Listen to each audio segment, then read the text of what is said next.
अच्छे होंगे, बेहतरीन होंगे हैं।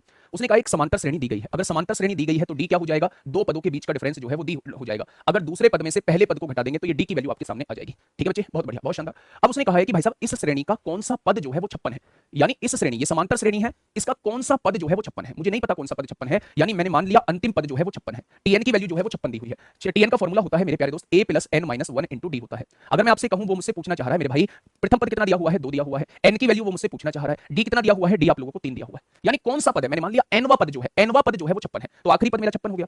टीएन का formula a plus n minus 1 into D होता है। a क्या होता है, प्रथम पद होता है जो कि 2 दिया हुआ है, n की वैल्यू आपको पता नहीं है, डी कितना निकल के आया है, डी 3 निकल के आया है। 56 में से 2 जाएगा तो कितना बचेगा, 54 बचेगा मेरे भाई। ये 3 गुणा में है, इधर आके किस में हो जाएगा, भाग में हो जाएगा। -1 है, इधर आके +1 हो जाएगा, तो ये क्या हो जाएगी, n की वैल्यू हो जाएगी। तो आपने काटा 3 से काटा 18 बार, 18 और 1 19 हो जाएंगे, यानी n की वैल्यू 19 है, यानी ये जो 56 है ये हमारा 19वां पद है। यानी टोटल इस श्रेणी के अंदर 19 टर्म्स आप लोगों को दी हुई है और क्या हुआ है, इसमें पदों की संख्या कितनी है वो आपसे पूछना चाह रहा है। पहले मैं इसे मेथड से कराऊंगा, फिर मेरे प्यारे दोस्त मैं इसकी डायरेक्ट अप्रोच बताऊंगा। आज के बाद इस चैप्टर को छोड़ के भी बहुत सारे चैप्टर्स में ये चीज यूज होती है जिस चीज को मैं बताने वाला हूं। ठीक है सर, जब n 56 है तो n माइनस 1 56 क्यों नहीं करेंगे, n माइनस 1 मतलब क्या बोल रहे हैं आप, n 56 है, ये आखिरी पद 56 है, तो मेरे भाई n माइनस 1 था ना, इसे तो इधर लाके +1 ले गया हूं, ये n ही बचा है खाली। ये चीज बड़ी इंपॉर्टेंट है, बहुत सारे चैप्टर्स में यूज होती है। सबसे पहले आपको नहीं बताया गया है कि ये श्रेणी कौन सी है। आपने देखा कि इन दोनों पदों के बीच का डिफरेंस 20 में से 10 गया 10 बचेगा, 30 में से 20 गया 10 बचेगा, क्या अंतर समान आ रहा है। जब अंतर समान आ गया तो दिमाग में एक बात आ गई कि श्रेणी तो मेरी एपी की है। एपी में जब तक योग के फॉर्मूले की बात ना करे मेरे प्यारे दोस्त, आपको हमेशा ये फॉर्मूला लगाना है। जब तक योग के फॉर्मूले की बात ना करे आपको हमेशा मेरे प्यारे दोस्त ये फॉर्मूला लगाना है। अब आप देखिए थोड़ा सा, ठीक है। टीएन होता है आखिरी पद, आखिरी पद कितना दिया हुआ है, 500 दिया हुआ है। ए क्या होता है, प्रथम पद 10 दिया हुआ है। पदों की संख्या मुझे नहीं पता है, यानी एन की वैल्यू मुझे नहीं पता है। दूसरे में से पहला घटाएंगे तो डी कितना निकल के आ जाएगा, 10 निकल के आ जाएगा। अब मेरी बात को थोड़ा सा ध्यान से समझिए, ठीक है, मेरी बात को थोड़ा सा ध्यान से समझिएगा मेरे प्यारे दोस्त, मैं क्या कहने वाला हूं। अब आप यहां से कंक्लूजन निकाल रहे होंगे, ये प्लस का 10 है, इधर आके माइनस का 10 हो जाएगा, कट गया ये मल्टीप्लाई में 10 है, इधर आके डिवाइड में 10 हो जाएगा, ये भी कट जाएगा। ये -1 है, इधर आके +1 हो जाएगा, क्या ये मेरे प्यारे दोस्त एन की वैल्यू हो जाएगी। मैं आप लोगों से ये बताने की कोशिश कर रहा हूं, मैं अगर आप लोगों से ये बताने की कोशिश कर रहा हूं कि जब भी किसी समांतर श्रेणी के अंदर अर्थमेटिक प्रोग्रेशन के अंदर आपसे पदों की संख्या पूछी जाती है, आपसे नंबर ऑफ टर्म्स पूछी जाती है, आपको कुछ नहीं करना, अंतिम वैल्यू में से पहली वैल्यू घटानी है, यही तो किया है। अंतिम वैल्यू में से डायरेक्ट पहली वैल्यू घटानी है, इसके अंतर से डिवाइड कर देना है और फाइनली एक जोड़ देना है। हम आज के बाद इस फॉर्मूले को नहीं लगाएंगे। जब भी किसी समांतर श्रेणी के अंदर पदों की संख्या मुझसे पूछी जाएगी, मैं डायरेक्टली अंतिम वैल्यू में से पहली वैल्यू घटाऊंगा, अंतर से डिवाइड करूंगा और एक जोड़ दूंगा, मेरे सामने क्वेश्चन का जवाब आ जाएगा। आपने क्या किया, 500 में से 10 गया तो 490 बचा, 490 को मेरे भाई 10 से डिवाइड किया, 49 आया और 49 में एक जोड़ोगे तो टोटल पदों की संख्या कितनी आ जाएगी, 50 आ जाएगी।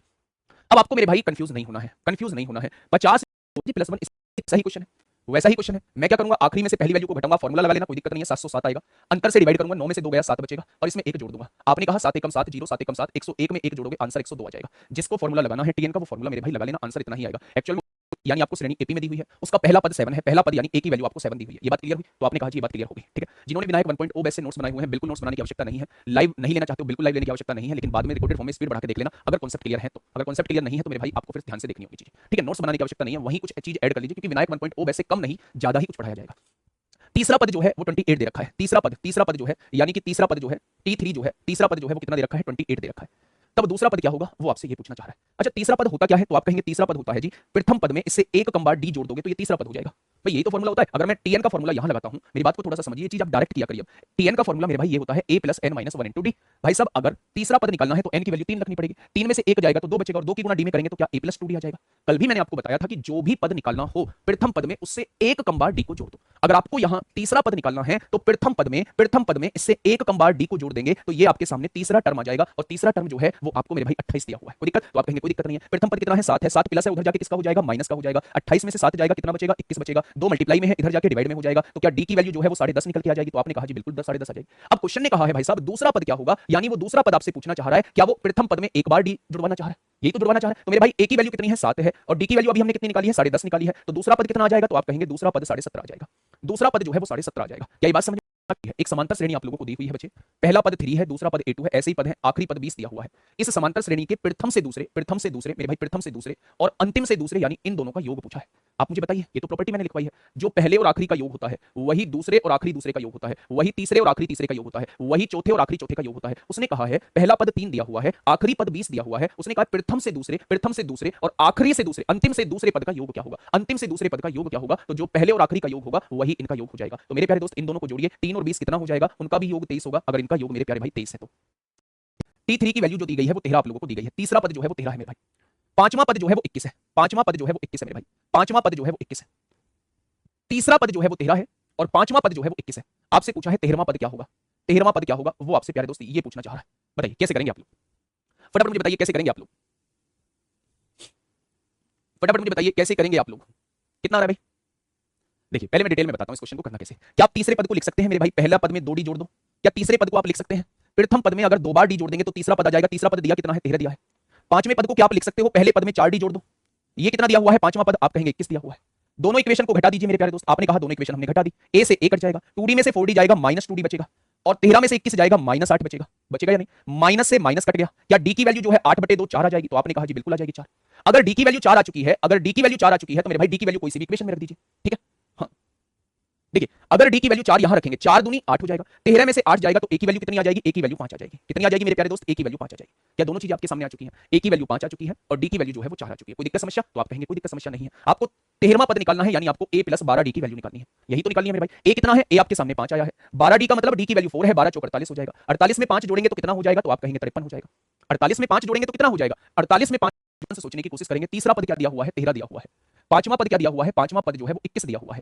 जब भी मेरे भाई दो पद लगातार दिए हो, जैसे तीसरा और पांचवा दिया हो, पहला और तीसरा दिया हो, दूसरा या चौथा दिया हुआ हो, उनके बीच का डिफरेंस 2 हो, ऐसे 2 पद दिए हो जिनके बीच का डिफरेंस 2 हो, तो मेरे प्यारे दोस्त इन दोनों का डिफरेंस निकालिए। 13 और 21 का डिफरेंस 8 होता है, उसको 2 से डिवाइड कर देंगे तो ये डायरेक्ट आपके सामने डी की वैल्यू निकल के आ जाएगी। ये डायरेक्ट आपके सामने डी की वैल्यू निकल के आ जाएगी।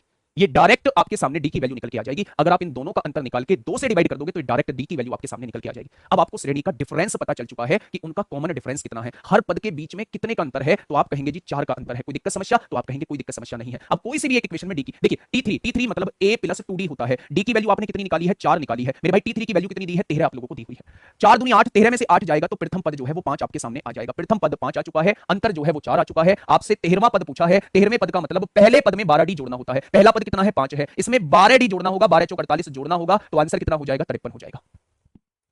आंसर कितना हो जाएगा मेरे भाई, 53 हो जाएगा। आपको लिखनी नहीं है, बार बार लिखनी नहीं है, मैं लिख के बताऊंगा। तीसरा पद यानी t3 की वैल्यू आपको 18 दी हुई है बच्चे। सातवां पद यानी कि t7 की वैल्यू कितनी दी हुई है, 30 दी हुई है। मैं आपसे ये कह रहा हूं इन दोनों पदों के बीच में कितने पद का डिफरेंस है, 4 पदों का डिफरेंस है। यहां देखिए ये तीसरा पद है, ये सातवां पद है, कितने का डिफरेंस है, 4 का डिफरेंस है। आप यहां डिफरेंस निकालिए कितने का, 30 में से 18 गया, 12 का डिफरेंस है। क्या यहां 12 का डिफरेंस आ गया, बस इस 12 को इस 4 से डिवाइड कर दीजिए, ये आपके सामने डायरेक्ट डी की वैल्यू निकल के आ जाएगी। ये डायरेक्ट डी की वैल्यू आपके सामने निकल के आ जाएगी। अब जब डायरेक्ट आपके सामने डी की वैल्यू निकल के आ चुका है तो मेरे भाई किसी भी एक इक्वेशन में वैल्यू पुट कर दीजिए। तीसरा पद यानी प्रथम पद प्लस 2 बार डी, डी की वैल्यू 3 है, 3 दूनी 6 हो जाएगा। ये क्या दिया हुआ है, 18 दिया हुआ है मेरे भाई, प्लस 6 है, इधर आके -6। क्या प्रथम पद जो है वो 12 आ जाएगा। प्रथम पद भी आपके सामने है, डी भी आपके सामने है। आपसे 17वां पद पूछा है, 17वां पद पूछा है तो a + 16d की वैल्यू पूछना चाह रहा है। बात क्लियर हुई, तो आपने कहा जी बात क्लियर हो गई है, आगे बढ़ जाओ। आइए ना यहां, आइए मेरे प्यारे दोस्त यहां पांचवा पद दिया हुआ है 1/10, पांचवा पद दिया हुआ है 1/10, ठीक है बच्चे। 10वां पद कितना दिया हुआ है, 10वां पद आप लोगों को दिया हुआ है 1/5, 10वां पद दिया हुआ है 1/5। आपसे वो पूछना चाह रहा है 50वां पद, वो आपसे पूछना चाह रहा है। अच्छा एक बार मेथड से समझोगे, एक बार मेथड से समझोगे, टाइम तो लगेगा मुझे, लेकिन दिमाग में चीजें डल जाएंगी। 3 क्लास में नहीं होगा, 4 क्लास में खत्म हो जाएगा, कोई दिक्कत समस्या नहीं है। लेकिन एक बार मैं मेथड से इसलिए समझा रहा हूं क्योंकि रटी हुई चीजें ज्यादा दिन तक दिमाग में रहती नहीं। हमें दिमाग थोड़ा सा चलाना होगा। ध्यान से सुनिए, यहां कितने पदों का अंतर है, आप कहेंगे जी यहां 5 पदों का अंतर है। अगर मैं इन दोनों का डिफरेंस आपसे पूछूं तो इन दोनों का डिफरेंस कितना आएगा, तो आप कहेंगे जी 1/5 में से 1/10 घटा दो, तो इन दोनों का डिफरेंस 10 एलसीएम आ जाएगा। 5 दूनी 10, 2 एकम 2 होगा, -10 एकम 10, 1 एकम 1 यानी 1/10 आ जाएगा। इनका अंतर कितना आ जाएगा, 1/10 आ जाएगा।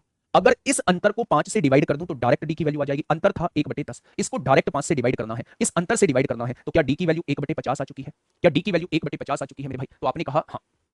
क्या डी की वैल्यू 1/50 आ चुकी है, आपने कहा जी बिल्कुल आ चुकी है। अब आपको ये पांचवा पद दिया हुआ है, पांचवा पद होता है a + 4d, डी की वैल्यू कितनी है, 1/50 है मेरे भाई। इधर क्या दिया हुआ है, 1/10 दिया हुआ है। क्या कोई समस्या, आप कहेंगे कोई समस्या नहीं है। अब ध्यान से मेरी बात सुनना मेरे प्यारे दोस्त, यहां देखेंगे 2 दूनी 4, 2 से काटेंगे 25 बार कट जाएगा। ये प्लस का 2/25 है, इधर आएगा तो माइनस का 2/25 हो जाएगा, माइनस का 2/25 हो जाएगा। हो गया, 25 और 10 का एलसीएम आएगा मेरे भाई 50 आएगा। आपने कहा 10 में कितने की गुणा करूं, 50 हो जाए, 5 की 5 एकम 5 होगा। आपने कहा 25 में कितने की गुणा करूं, 2 की 2 दूनी 4 हो जाएगा। क्या a की वैल्यू 1/50 आ चुकी है, क्या a की वैल्यू 1/50 आ चुकी है, आपने कहा जी बिल्कुल आ चुकी है। अब मुझसे पूछा है 50वां पद, 50वां पद होता है a + 49d, a + 49d, a कितना है 1/50 है मेरे भाई, 49, d कितना है, d भी मेरे भाई 1/50 है, 1/50 है। तो क्या आप यहां लिख सकते हैं 1/50 + 49/50, 49/50, 49 और 1 50, 50/50 का मतलब 1 होता है, 50/50 का मतलब कितना होता है, 1 होता है मेरे भाई, 50/50 का मतलब 1 होता है। क्या ये बात समझ में आई, क्या ये बात समझ में आ गई मेरे भाई, आप मुझे बताइए थोड़ा सा, क्या ये बात लोगों को, मैं इसका डायरेक्ट अप्रोच बताऊंगा। अब थोड़ा सा ना आपको सोचना, ये मैंने मेथड आपको बता दिया, ये डायरेक्ट अप्रोच सुनना। अगर डायरेक्ट अप्रोच लगा पाओ ना तो यही अप्रोच आपको लगानी है। कभी भी प्यारे दोस्तों पेपर में उससे मेथड से सॉल्व नहीं करना है, लेकिन मैथ को सीखना होगा तो उस मेथड पे थोड़ा सा काम करना होगा, मैथ को सीखना होगा तो उस मेथड पे थोड़ा सा काम करना होगा। डायरेक्ट अप्रोच सुनिए,